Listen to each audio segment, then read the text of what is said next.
আমার গলা কেটে দিলে কাটা গলা থেকে মমতা বন্দ্যোপাধ্যায় জিন্দাবাদ বেরোবে।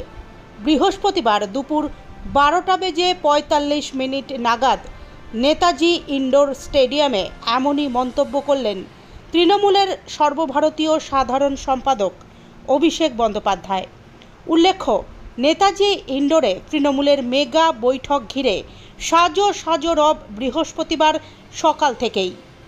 নেতাজি ইন্ডোর চত্বরে তৃণমূল নেতাকর্মীদের ভিড়।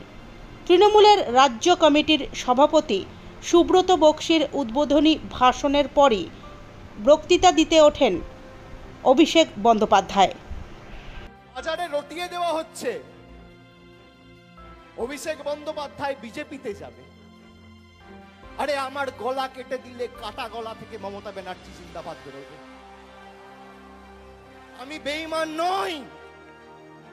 বাজারে ছড়িয়ে দেওয়া হচ্ছে, নতুন দল আসছে।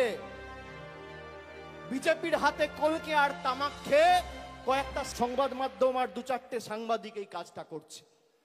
আমি তাদের নাম করে এই সবার পরিবেশ নষ্ট করব।